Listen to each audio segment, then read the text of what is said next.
നമസ്കാരം. തെരഞ്ഞെടുപ്പ് രംഗത്തു നിന്നുള്ള സമഗ്ര വാർത്തകളുടെ ചിത്രവുമായി 24 ഇലക്ഷൻ ആരംഭിക്കുന്നു. എല്ലാ പ്രേക്ഷകർക്കും സ്വാഗതം. ICL FinCorp 24 ഇലക്ഷൻ സമർപ്പിക്കുന്നത് ICL FinCorp, the intelligent choice. Powered by Asset, responsibly yours. Laza Premium Gold, the universe's finest ice cream. In association with Durashine roof and wall sheets, ഒരു ടാറ്റ ബ്ലൂ സ്കോപ്പ് സ്റ്റീൽ ഉൽപ്പന്നം. ACCA CMA CA പഠിച്ച് ജയിക്കാനുള്ള ശരിയായ മാർഗം. എലാൻസ് 0% പണിക്കൂലി, 100% സന്തോഷം. അൽ മുക്തദിർ jewellery group, India, UAE.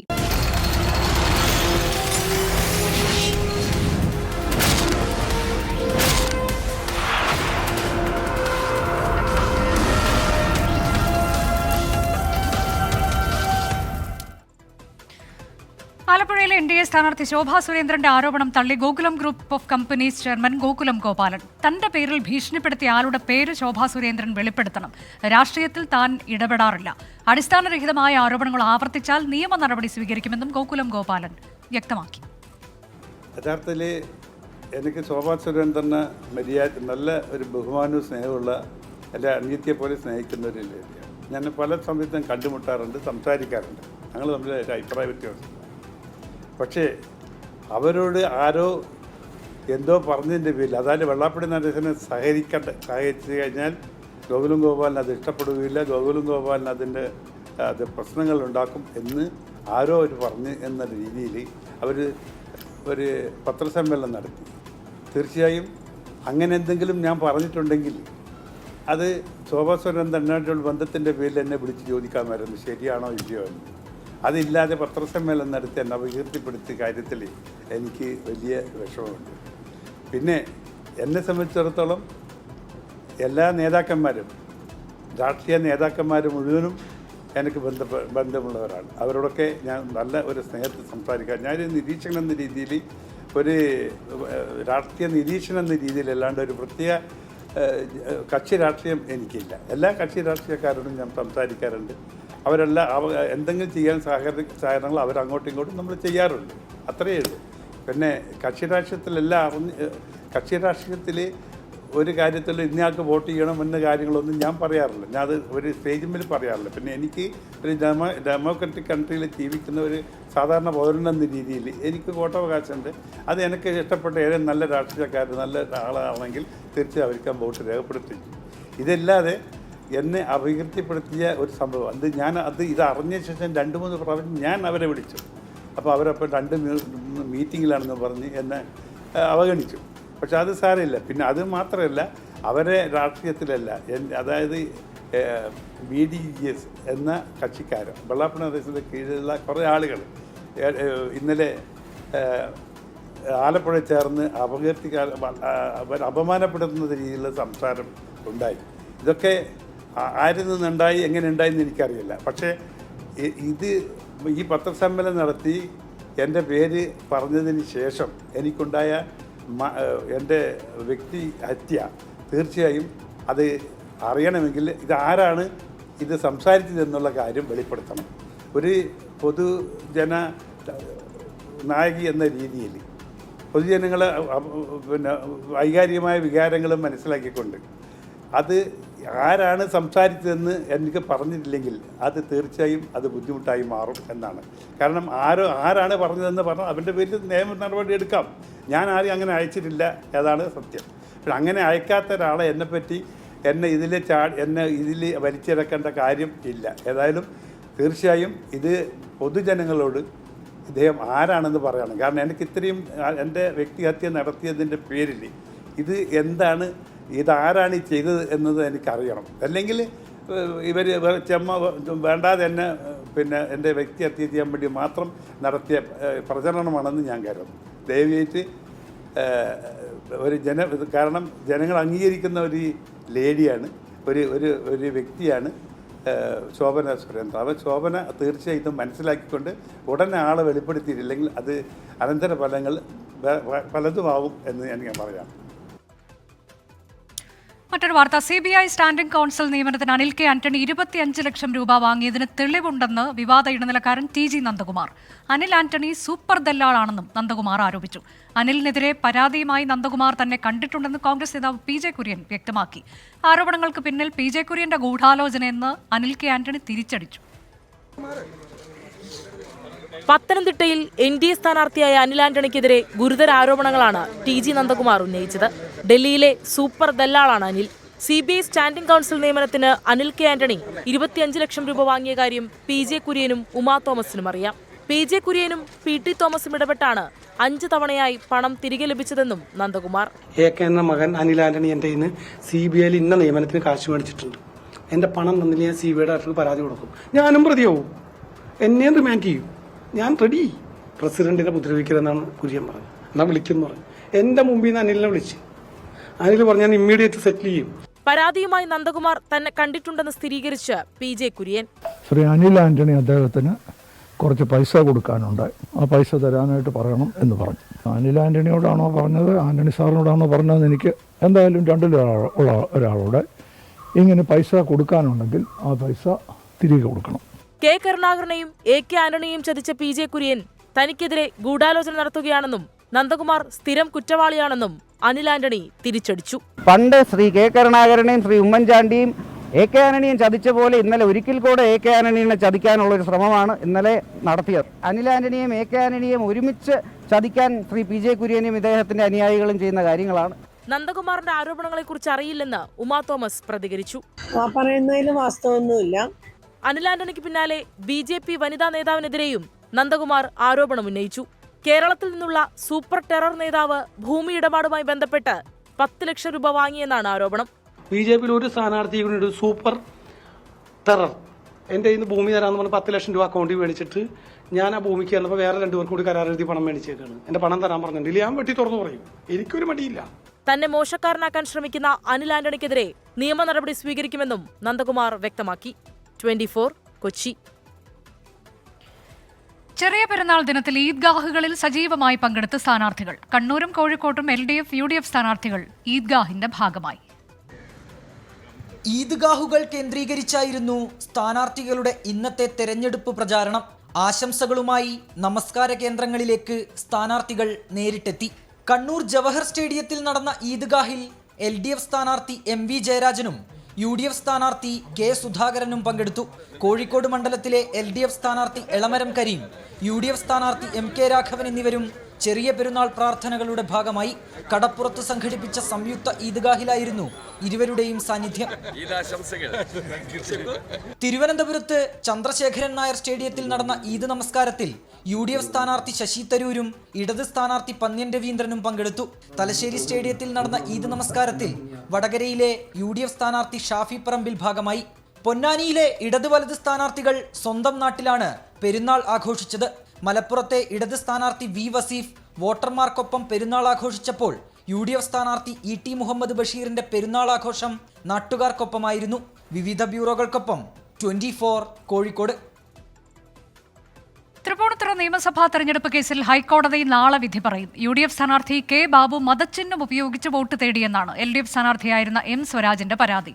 K ബാബുവിന്റെ വിജയം അസാധുവാക്കണമെന്നാണ് ഹർജിയിലെ ആവശ്യം. ശ്രീകാന്ത് വിവരങ്ങളുമായി. ശ്രീകാന്ത്, വളരെ പ്രധാനപ്പെട്ടൊരു വിധിന്യായം നാളെ വരാനിരിക്കുന്നു, വിശദാംശങ്ങൾ. ഏറ്റവും പ്രധാനപ്പെട്ട ഒരു കേസാണ് നാളെ ഹൈക്കോടതി വിധി പറയാനായി മാറ്റിവെച്ചിരിക്കുന്നത്. 2 മണിക്കാണ് ഈ കേസിൽ ഹൈക്കോടതി വിധി പറയുക. ജസ്റ്റിസ് PG അജിത് കുമാറിന്റെ ബെഞ്ചാണ് ഈ കേസ് പരിഗണിച്ചത്.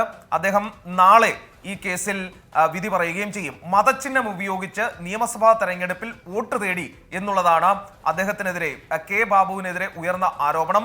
അതിന്മേൽ ശക്തമായ വാദം കോടതിയിൽ നടക്കുകയുണ്ടായി.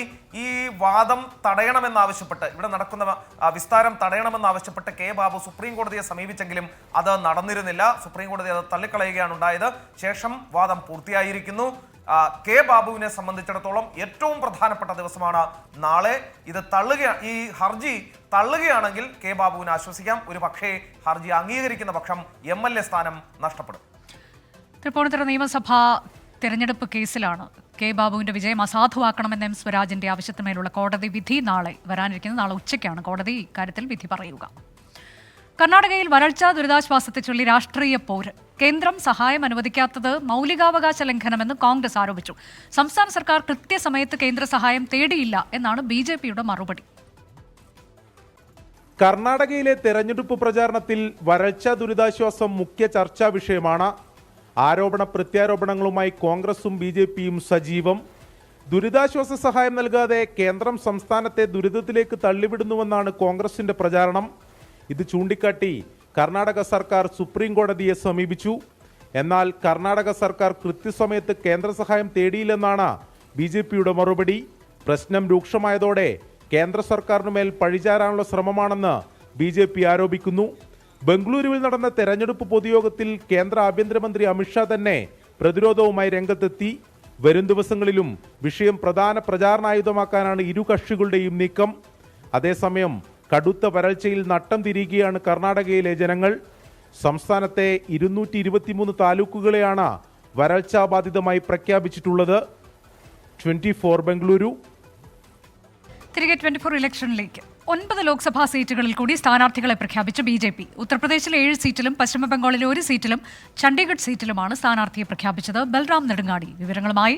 ബൽറാം, ഇന്ന് പ്രഖ്യാപിച്ചത് പ്രധാനപ്പെട്ട ഏതൊക്കെ മണ്ഡലങ്ങളിലെ സ്ഥാനാർത്ഥികളെയാണ്? അതിൽ പ്രധാനികൾ ആരെങ്കിലും ഉണ്ടോ?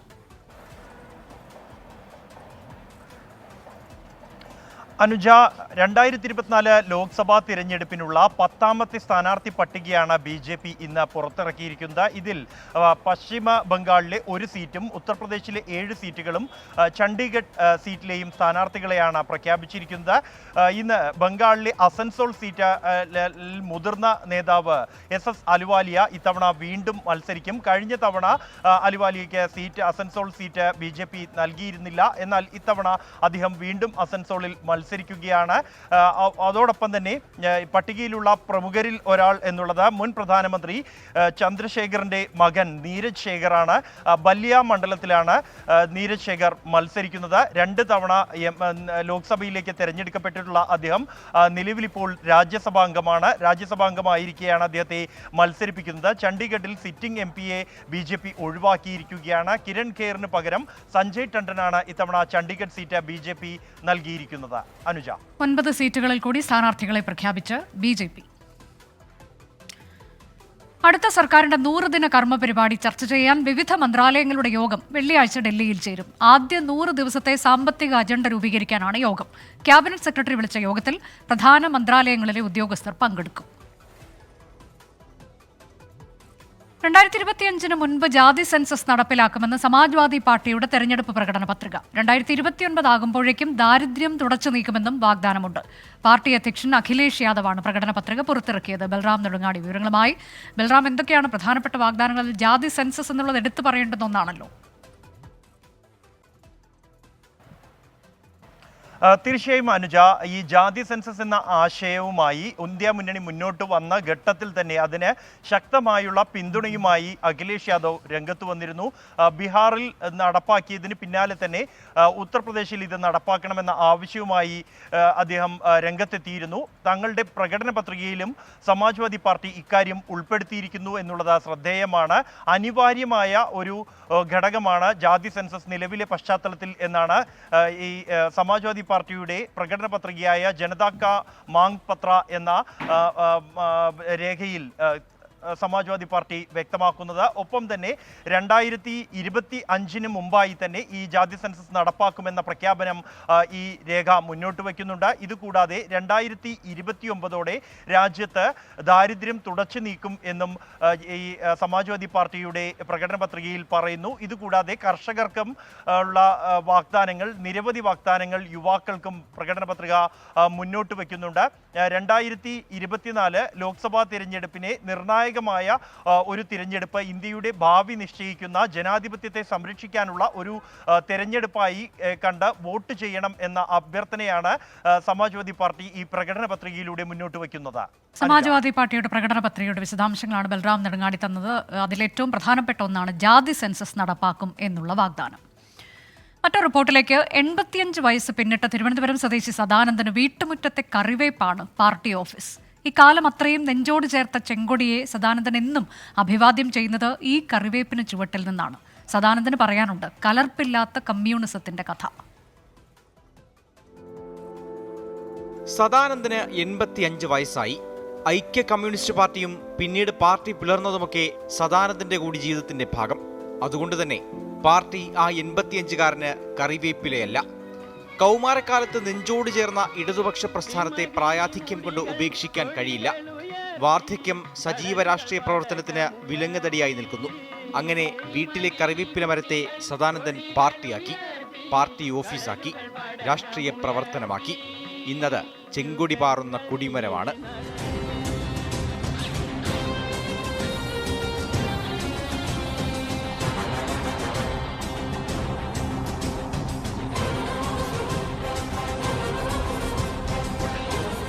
വർഷങ്ങൾക്ക് മുന്നേ തുടങ്ങിയ ശീലമാണ്. പുലർച്ചെ 6 മണിക്ക് കൊടി കെട്ടും. കൊടി കെട്ടിയാൽ പിന്നെ അതിന് മുന്നിൽ തന്നെ ഇരിപ്പും വായനയുമില്ല. വൈകുന്നേരം അഴിച്ചു മാറ്റും. അടുത്ത ദിവസം വീണ്ടും തുടരും. നമുക്ക് ഈ കൊടി വലിയ ഇഷ്ടമാണ്. നമ്മൾ കാലത്തെ കെട്ടും, സന്ധ്യയാകുമ്പോൾ അഴിച്ച് പരിക്കാത്താക്കും.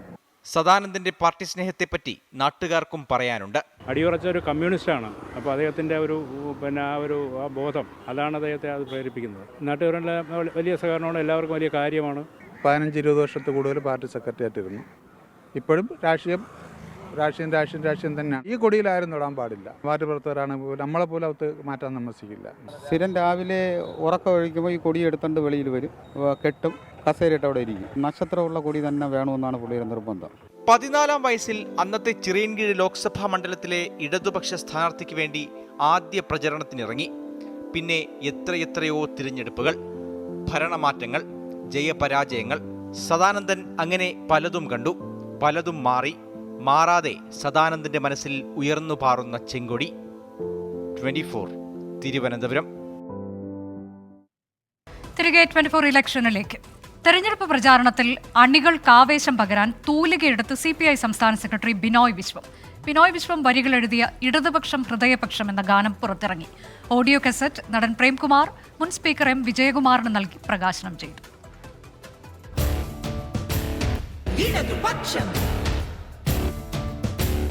ഇടതുപക്ഷമിടതുപക്ഷമിടതുപക്ഷമിന്യതൻ ഇരുളുമാറ്റാനെത്തിടുന്ന ഹൃദയപക്ഷമാണു നാം. ഇടതുപക്ഷത്തിന്റെ പ്രചാരണ വേദികളിൽ മുഴങ്ങാൻ ബിനോയ് വിശ്വത്തിന്റെ 2ാമത്തെ പ്രചാരണ ഗാനവും തയ്യാർ. ഇത്തവണ CPI സംസ്ഥാന സെക്രട്ടറിയുടെ തൂലിക ചലിച്ചത് ഇടതുപക്ഷത്തിന് ആകെ വേണ്ടി. നാടിന്റെ നേരുകൾ നാം അതിന്റെ കാവലാൾ, നേടും പോരിതിൽ നാം ജയിച്ചു വന്നിടും. അഹമ്മദും വർഗീസും സഹദേവനും ഒക്കെ ഒരു സഹോദര്യത്തോടെ ജീവിക്കുന്ന ഒരു കാലഘട്ടം നമുക്കുണ്ടാകണം. അത് തകർന്നു പോയിക്കൊണ്ടിരിക്കുകയാണ്. അതില്ലാത്ത ഒരു പുതിയ ഇന്ത്യ, ഒരാശയമാണ് തീർച്ചയായിട്ടും ഈ പാട്ടിൽ കൂടി ബിനോയ് വിശ്വം സാറ് അതിനകത്ത് കൊണ്ടുവന്നിരുന്നു. നേരത്തെ അദ്ദേഹം എഴുതിയ അരിവാളും കതിരുമാണെന്റെ ചിഹ്നം എന്ന ഗാനം CPI പ്രചരണ വേദികളിൽ ഹിറ്റായിരുന്നു. അരിവാളും കതിരുമാണെന്റെ ചിഹ്നം, അഭിമാനമോടെ നാമാർത്തു ചൊല്ലും. ഇന്ത്യൻ അസോസിയേഷൻ ഓഫ് ലോയേഴ്സ് സംസ്ഥാന കമ്മിറ്റിയാണ് ഗാനം പ്രസിദ്ധീകരിച്ചത്. ഗായത്രി നായർ സംഗീതം നിർവഹിച്ച ഗാനം ആലപിച്ചിരിക്കുന്നത് പിന്നണി ഗായകൻ പന്തളം ബാലനാണ്. 24 തിരുവനന്തപുരം. തിരുവനന്തപുരത്തെ UDF സ്ഥാനാർത്ഥി ശശി തരൂരിന് NDA സ്ഥാനാർത്ഥി രാജീവ് ചന്ദ്രശേഖറിന്റെ വക്കീൽ നോട്ടീസ്. രാജീവ് ചന്ദ്രശേഖർ പണം നൽകി വോട്ട് തേടിയെന്ന ഡോക്ടർ ശശി തരൂരിന്റെ ആരോപണത്തിനെതിരെയാണ് നടപടി. AV ജയശങ്കർ വിശദാംശങ്ങളുമായി. ജയശങ്കർ, 24ന്റെ മീറ്റ് ദി കാൻഡിഡേറ്റിലാണ് ഡോക്ടർ ശശി തരൂർ ഇങ്ങനെ ഒരു ആരോപണം ഉന്നയിച്ചത്. പിന്നീട് അതേ പരിപാടിയിൽ തന്നെ രാജീവ് ചന്ദ്രശേഖർ നിയമ നടപടി സ്വീകരിക്കുമെന്ന മുന്നറിയിപ്പ് നൽകുകയും ചെയ്തിരുന്നു. ഇപ്പോൾ ആ നടപടിയിലേക്ക് അദ്ദേഹം കടന്നിരിക്കുന്നു. എന്തൊക്കെയാണ് വിവരങ്ങൾ? മണ്ഡലത്തിലെ പ്രമുഖ വ്യക്തികളെ പണം നൽകി സ്വാധീനിക്കാൻ ശ്രമിച്ചുവെന്ന ശശി തരൂരിന്റെ ആരോപണത്തിലാണ് നിലവിൽ രാജീവ് ചന്ദ്രശേഖർ നിയമ നടപടികൾ ആരംഭിച്ചിരിക്കുന്നത്. വക്കീൽ നോട്ടീസാണ് നിലവിൽ അയച്ചിരിക്കുന്നത്. ഈ വക്കീൽ നോട്ടീസിന് 24 മണിക്കൂറിനകം മറുപടി നൽകണം. ഒപ്പം പ്രസ്താവന പിൻവലിച്ച മാപ്പ് പറയണമെന്നാണ് ആവശ്യം. ഈ ആവശ്യം അംഗീകരിച്ചില്ലെങ്കിൽ കൂടുതൽ നടപടികളുമായി മുമ്പോട്ട് പോകുമെന്ന് രാജീവ് ചന്ദ്രശേഖർ വ്യക്തമാക്കുന്നുണ്ട്. ഒരു സമൂഹത്തെ അല്ലെങ്കിൽ ഒരു മതവിഭാഗത്തെ പ്രതിക്കൂട്ടിലാക്കി സമൂഹത്തിൽ ഭിന്നിപ്പുണ്ടാക്കി വോട്ട് കൊയ്യാനാണ് ശശി തരൂരിന്റെ ശ്രമം എന്നാണ് രാജീവ് ചന്ദ്രശേഖറിന്റെ ആരോപണം. എന്തായാലും ഇതുമായി ബന്ധപ്പെട്ട നിയമ നടപടികൾ തുടരും. ശശി തരൂർ ഈ വക്കീൽ നോട്ടീസുമായി ബന്ധപ്പെട്ട ഇതുവരെ ഒരു പരസ്യ പ്രതികരണത്തിനും തയ്യാറായിട്ടുമില്ല. അനുജ, ഡോക്ടർ ശശി തരൂരിനാണ് രാജീവ് ചന്ദ്രശേഖർ വക്കീൽ നോട്ടീസ് അയച്ചത്. പണം നൽകി വോട്ട് തേടുന്നു എന്ന ആരോപണത്തിനാണ്. ഈ ആരോപണം പിൻവലിച്ച് പൊതുസമൂഹത്തിനോട് മാപ്പ് പറയണമെന്നുള്ളതാണ് ആവശ്യം. 24 ഇലക്ഷൻ അവസാനിക്കുന്നു.